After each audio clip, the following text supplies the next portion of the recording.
कहानी की शुरुआत होती है वैसिली नाम के एक छोटे बच्चे से, जिसके दादाजी उसे स्नाइपर राइफल चलाने की ट्रेनिंग दे रहे थे। इस वक्त वो दोनों रशिया के एक ठंडे इलाके में थे, जहां वैसिली के दादा ने एक जगह अपने घोड़े को बांध दिया ताकि कोई भेड़िया उसका शिकार करने आए और वैसिली अपने निशाने से उसे मार गिराए। मगर जब वक्त आया तो वैसिली काफी घबरा गया और उसका निशाना चूक गया। उसकी इस गलती की वजह से उनका घोड़ा मारा गया। इसके बाद हम पहुंचते हैं साल 1942 में, जब दूसरा विश्व युद्ध शुरू होने वाला था। अब वैसिली बड़ा हो चुका था और वो रशियन फौज में शामिल होकर अपने साथियों के साथ नाजी जर्मन फौज का सामना करने जा रहा था। रशियन फौज एक ट्रेन के जरिए जर्मन्स के शहर जा रही थी। वहीं दूसरी ओर जर्मन फौज ने हिटलर के नेतृत्व में पूरे यूरोप पर कब्जा जमा लिया था। उन्होंने यूरोप के सारे तेल के कुएं कब्जा लिए थे। अब उनका अगला मिशन था रूस पर चढ़ाई करना, लेकिन उनकी सबसे बड़ी मुसीबत थी स्टालिनग्राड शहर। जर्मन फौज को सबसे पहले इस शहर में घुसकर इस पर कब्जा करना होगा। इधर रशिया के फौजी भी जल्द ही स्टालिनग्राड शहर में पहुंच गए। तब रशियन कमांडर्स ने फौजियों को हुक्म दिया कि अगर किसी ने भी अपना फर्ज छोड़कर युद्ध से भागने की कोशिश की तो उनके साथी ही उन्हें मार डालेंगे। अगर मौत से बचना है तो उसका एक ही तरीका है, जर्मन फौज को यहाँ से खदेड़ना। इसके बाद रशियन ऑफिसर्स ने फौजियों को कश्तियों में बैठाकर दूसरी तरफ रवाना किया। उस पार जर्मन फौजी मौजूद थे और रशियंस उनका मुकाबला करने जा रहे थे। तभी उनकी नजर नदी पर पड़ी, जो उनके साथी फौजियों की लाशों से भरी हुई थी। ये देखकर वो सब बुरी तरह सहम गए। फिर जैसे ही वो किनारे तक पहुंचने वाले थे तो जर्मन प्लेन्स ने उन पर बॉम्ब्स और गोलियों से धुआंधार हमला कर दिया। जर्मन प्लेन्स ने काफी फौजियों को मार डाला और रशियंस की काफी कश्तियां डूब गई। मगर खुशकिस्मती से वैसिली नदी पार करके किनारे तक आ पहुंचा। इसके बाद कुछ और कश्तियां भी किनारे तक आने में कामयाब रहीं। वहां पहुंचकर अफसरों ने फौजियों को हथियार दिए, मगर हमले की वजह से उनके हथियार कम पड़ गए थे। इसलिए ऑफिसर्स ने हुक्म दिया कि 2 फौजी एक हथियार इस्तेमाल करेंगे। उन्होंने फौजियों को जर्मन सिपाहियों को मारकर उनके हथियार छीनने को कहा। इधर वैसिली को सिर्फ गोलियां ही मिली थी और उसके दोस्त को बंदूक मिल गई। अब उसे हथियार पाने के लिए किसी जर्मन सिपाही को मारना होगा। फिर जैसे ही ऑफिसर ने हमले का इशारा किया तो रशियन फौजियों ने जर्मन्स पर हमला बोल दिया। जर्मन्स ने बदले में बॉम्ब से हमला किया, जिससे रूसी फौज को काफी नुकसान हुआ। इसी बीच वैसिली के दोस्त की मौत हो गई तो वैसिली ने उसकी बंदूक लेने की कोशिश की, लेकिन तभी एक और फौजी ने उसे धक्का देकर उसका हथियार छीन लिया। इसी दौरान जर्मन फौज रशियंस पर भारी पड़ रही थी, इसलिए उन्होंने जान बचाकर भागने का फैसला किया। मगर वापस मुड़ते ही उनके ऑफिसर्स ने उन पर गोलियां चला दी, क्योंकि वो युद्ध छोड़कर भाग आए थे। आखिरकार युद्ध खत्म होने के बाद जर्मन फौज ने स्टालिनग्राड पर कब्जा कर लिया और अब पूरा शहर रशियन फौजियों की लाशों से भरा हुआ था। चील कौवे उन्हें नोच नोच कर खा रहे थे। तभी वहाँ एक गाड़ी तेजी से आई तो जर्मन फौजियों ने उस पर हमला कर दिया, जिससे वो गाड़ी पलट गई और एक रशियन आदमी बाहर निकला। उसका नाम डेनिलोव था और वो रशियन फौज को अखबार पहुंचाने का काम करता था। इससे पहले कि जर्मन फौजी उसे पकड़ते, वो तुरंत जाकर रशियन फौजियों की लाशों में छुप गया ताकि सबको लगे कि वो भी मर चुका है। जब जर्मन फौजी उसे ढूंढते हुए आए तो वो सभी लाशों पर अंधाधुंध गोलियां बरसाने लगे ताकि कोई भी गलती से जिंदा न बच जाए। खुशकिस्मती से डेनिलोव को एक भी गोली नहीं लगी, मगर लाशों की भयंकर बदबू की वजह से उसे उल्टी आ गई। अब डेनिलोव रेंग कर आगे बढ़ रहा था कि तभी उसकी नजर सामने खड़े एक जर्मन ऑफिसर पर पड़ी, जो उस वक्त नहा रहा था। अब उसने लाशों में से एक बंदूक उठाई और उसे मारने का फैसला किया, पर तभी अचानक लाशों में से एक जिंदा आदमी निकला, जो कोई और नहीं बल्कि वैसिली ही था। उसने डेनिलोव को ऑफिसर पर गोली चलाने से रोका, क्योंकि अगर उसने अभी गोली चलाई तो जर्मन फौज गोली की आवाज सुनकर वापस वहां आ जाएगी। वैसिली ने उसे एक मिसाइल गिरने का इंतजार करने को कहा, ताकि धमाके की आवाज में किसी को गोली की आवाज सुनाई ही न दे। साथ ही वैसिली ने उसे बंदूक में डालने के लिए गोलियां दी, मगर अब डेनिलोव को बंदूक चलाने से डर लग रहा था कि कहीं जर्मन फौजी गोली की आवाज न सुन ले। इसीलिए उसने अपनी बंदूक वैसिली को देकर जर्मन ऑफिसर को मारने को कहा। वैसिली ने बंदूक तो ले ली, पर तभी उसे एक गाड़ी आती दिखाई दी, जिसमें इस ऑफिसर की सुरक्षा के लिए फौजी आए थे। खैर वैसिली ने मिसाइल का इंतजार किया और जैसे ही मिसाइल का धमाका हुआ तो उसने कमांडर पर गोली चलाकर उसे मार डाला। किसी को भी गोली की आवाज सुनाई नहीं दी और इसी तरह अगले धमाके की आड़ में उसने एक और फौजी को मार डाला। लेकिन तभी एक फौजी ने वैसिली को देख लिया तो उसने गिरते हुए उसकी तरफ एक बॉम्ब फेंका, मगर वैसिली ने उससे पहले ही उस पर गोली चलाकर उसे मार डाला।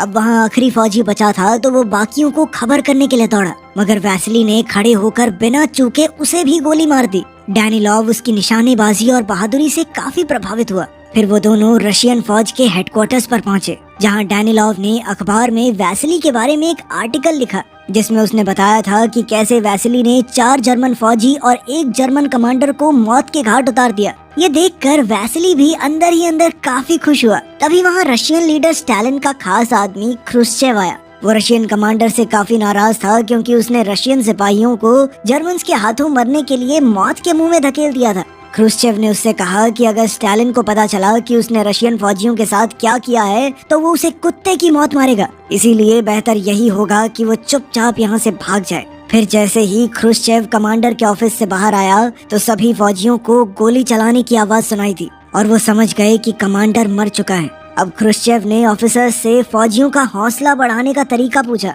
ताकि वो नाजी जर्मन्स का मुकाबला करके स्टालिनग्राड को वापस अपने पास ला सकें। तब डैनिलोव ने क्रुश्चेव से कहा कि सिपाहियों को जबरदस्ती जंग में फेंकना सही नहीं रहेगा। उन्हें ऐसे सिपाहियों को प्रमोशन देना चाहिए जिन्होंने जर्मन्स का डटकर सामना किया है, जिससे बाकी फौजियों का हौसला बढ़ेगा। क्रुश्चेव को उसका आइडिया काफी अच्छा लगा और उसने ऐसा ही करने का फैसला किया। जल्द ही डैनिलोव भागता हुआ वैसिली के पास पहुंचा और उसे बताया कि उन दोनों का प्रमोशन हो गया है। अखबार में छपी वैसिली की कहानी को पढ़कर देश के सभी लोग उसकी बहादुरी की तारीफ करने लगे। स्नाइपर बनने के बाद वैसिली ने 33 जर्मन सिपाहियों को मार गिराया और 13 जर्मन कमांडर्स को इस्तीफा देने पर मजबूर कर दिया। इसके बाद हम देखते हैं कि एक दिन वैसिली एक जर्मन कमांडर पर निशाना साध कर बैठा था, पर जैसे ही वो गोली चलाने लगा तो एक बच्चा उसके सामने आ गया, जिससे वैसिली का ध्यान भटक गया और वो कमांडर को मारने से चूक गया। इस बच्चे का नाम साशा था। वो एक रशियन बच्चा था जो वैसिली की बहादुरी की कहानियां सुनकर उसे अपना हीरो समझता था। साशा उसे अपने साथ अपने घर ले आया तो उसकी माँ ने वैसिली की बहुत आओ भगत की। कुछ देर बाद ही डैनिलोव और तान्या नाम की एक खूबसूरत लड़की भी वहाँ आई। वो छुपकर आम लोगों को जर्मन फौजियों से बचाने का काम करती थी।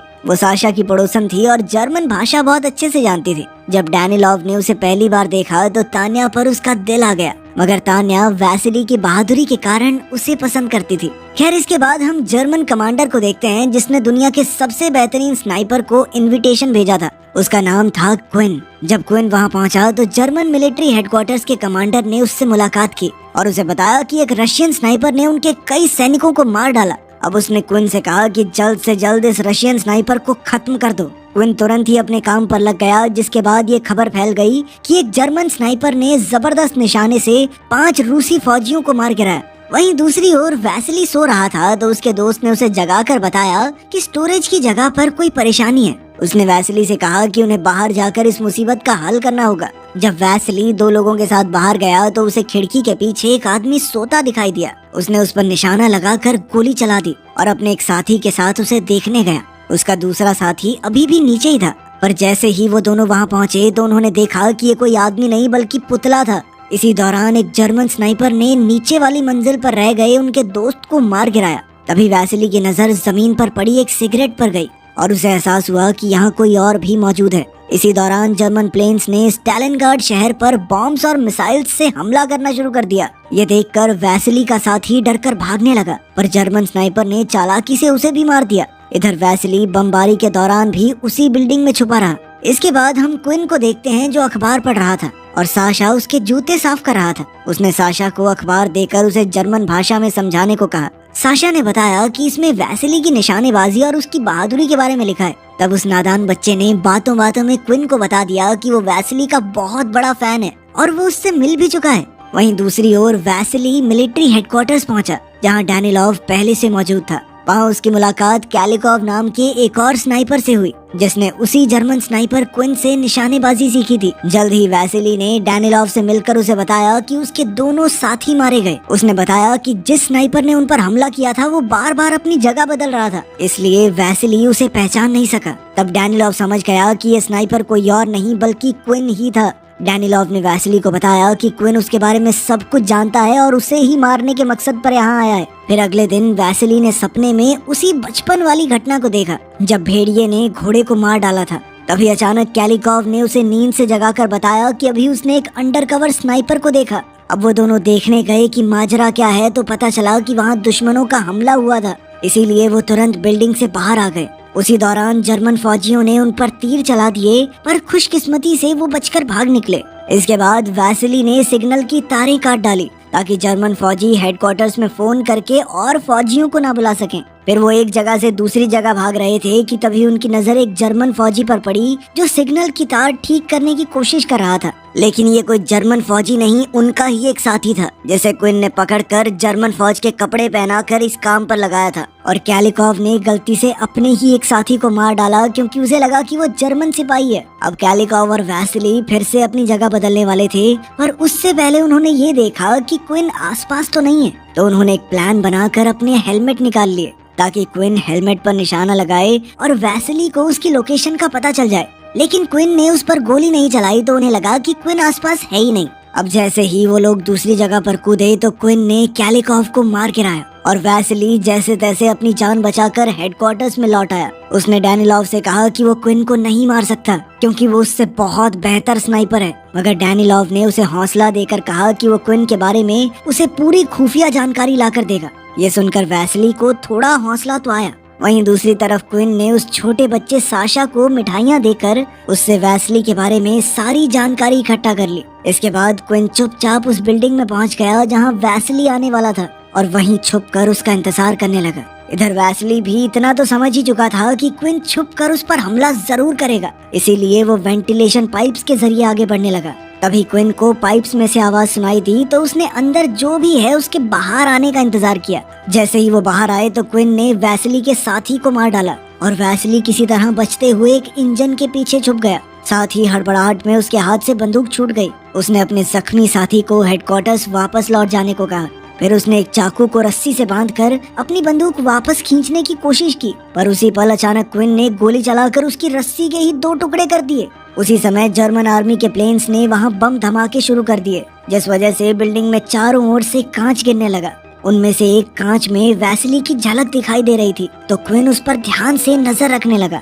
उधर जख्मी फौजी जब हेडक्वार्टर्स पहुंचा तो उसने तान्या को वैसिली की हालत के बारे में बताया। तब डैनिलॉव ने देखा कि तान्या किस तरह वैसिली के लिए परेशान हो रही थी। तान्या अपने आप को रोक नहीं पाई और वैसिली की मदद करने के लिए वेंटिलेशन पाइप से होते हुए उस तक पहुंची, पर जैसे ही वो पाइप से बाहर आने वाली थी तो वैसिली ने उसे रोक दिया। इधर वैसिली ने तान्या को क्विन की लोकेशन बताकर उसकी तरफ एक शीशा मोड़ने को कहा ताकि वैसिली भी उसे देख सके। तान्या ने ऐसा ही किया और उसी पल अचानक वैसिली ने अपनी बंदूक से निशाना लगाकर क्विन के हाथ पर गोली चला दी। इसके बाद वो तुरंत हेडक्वार्टर्स लौट आए तो वैसिली की काफी तारीफ हुई क्योंकि उसने एक ही बार में क्विन पर सही निशाना लगा दिया था। इसके बाद वैसिली डैनिलॉव से मिलने आया और उसने डैनिलॉव को अखबार में अपने बारे में लिखने से मना कर दिया क्योंकि वो भी बाकी फौजियों की ही तरह गुमनाम होकर लड़ना चाहता था।